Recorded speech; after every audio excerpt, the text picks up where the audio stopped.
After nerve injuries, the second important chapter is arthritis. And in trauma, upper limb trauma also is very, very important. So let's talk about trauma and upper limb trauma. Fracture. What is a fracture? Fracture is a microscopic or macroscopic break in the continuity of the cortex. It is not defined with the bone word, it is defined with the cortex. When we look at traumatic situations and we look at the ATLS guidelines, they clearly say it's always airway, then breathing, then circulation. That's how you assess a patient. But stabilize the cervical spine first. This is ATLS guidelines.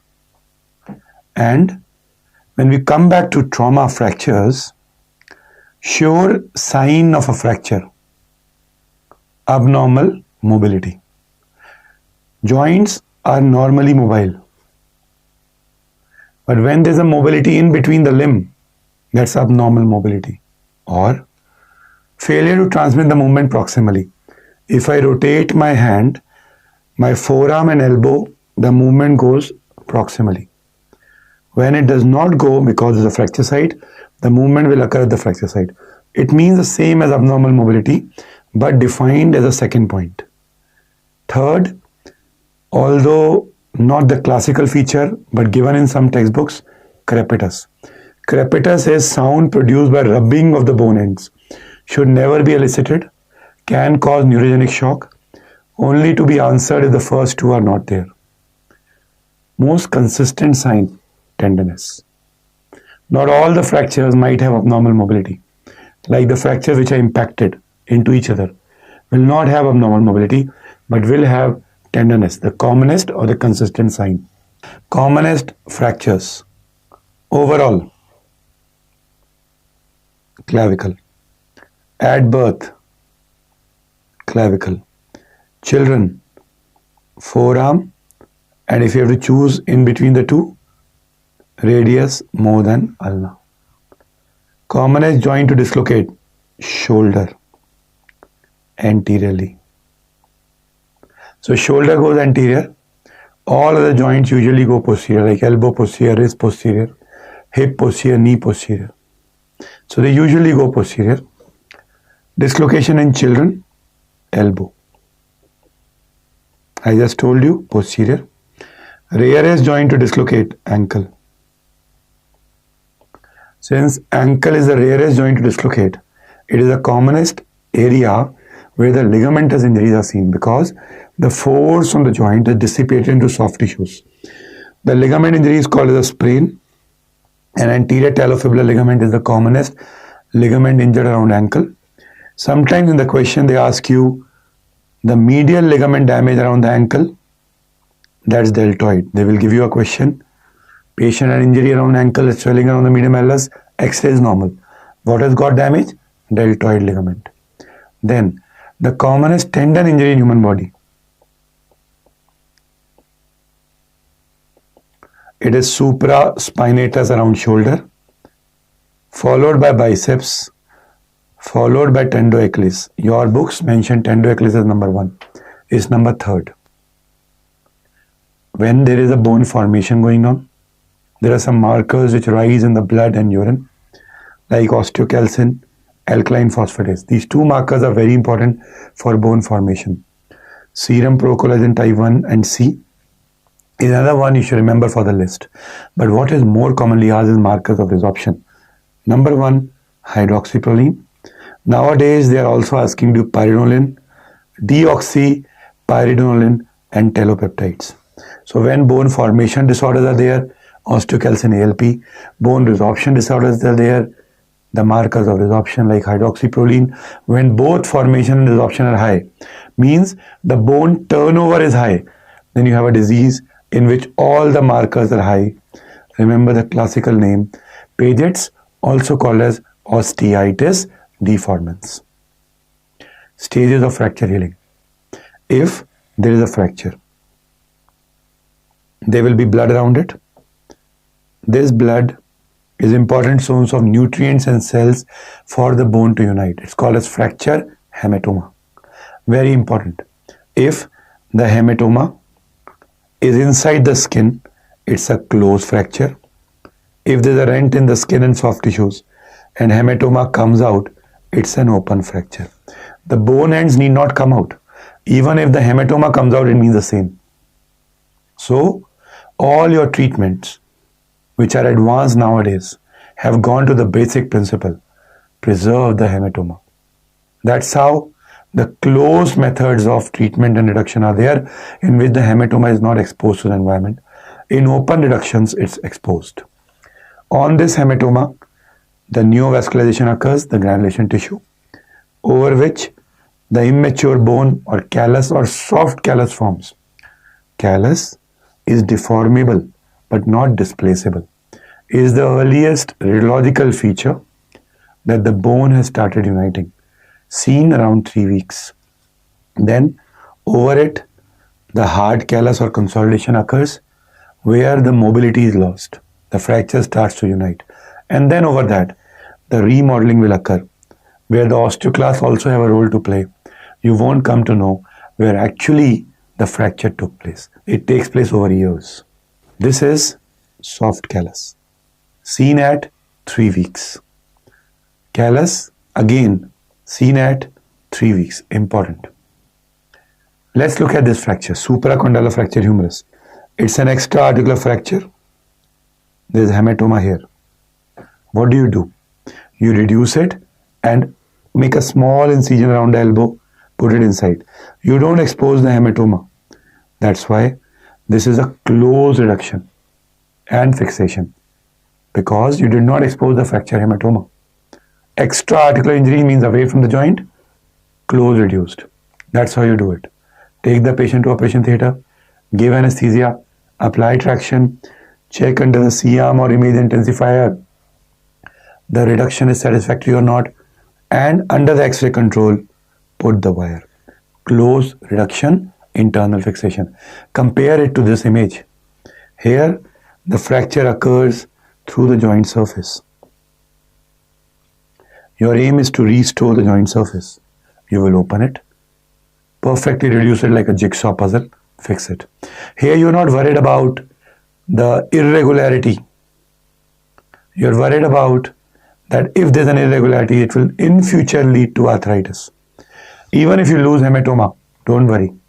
You have to finally achieve a smooth surface like a pearl. So, intra-articular fractures, open reduction. Losing hematoma, not a concern.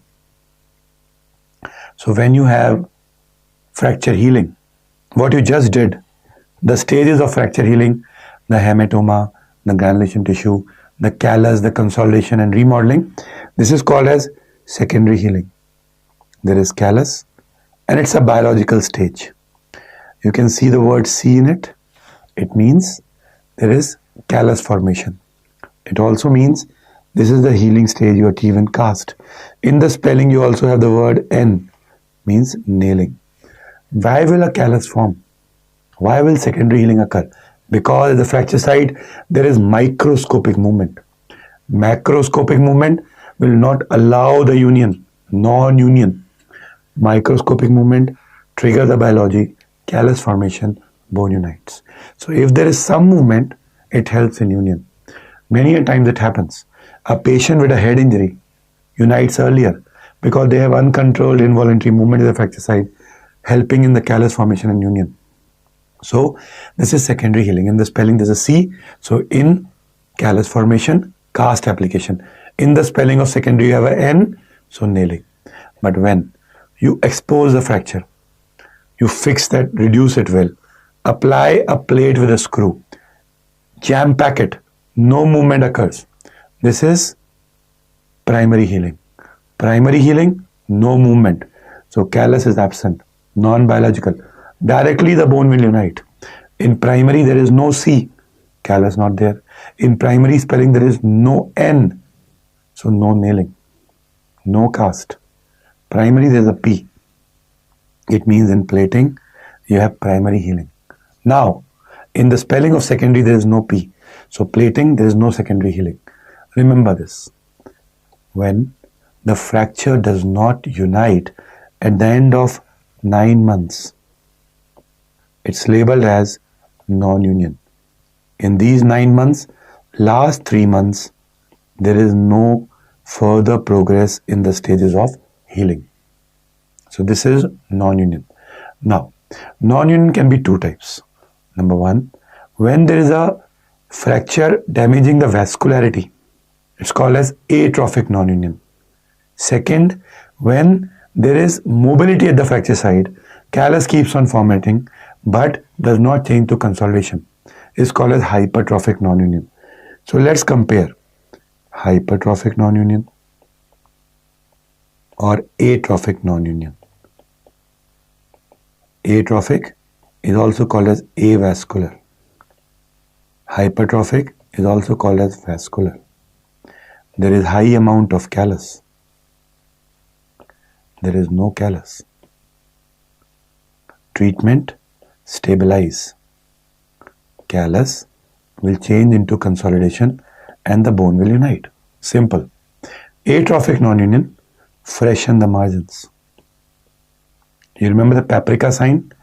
Removing the dead bone till the bleeding surface comes? Fix it, that is stabilize it. Put a bone graft.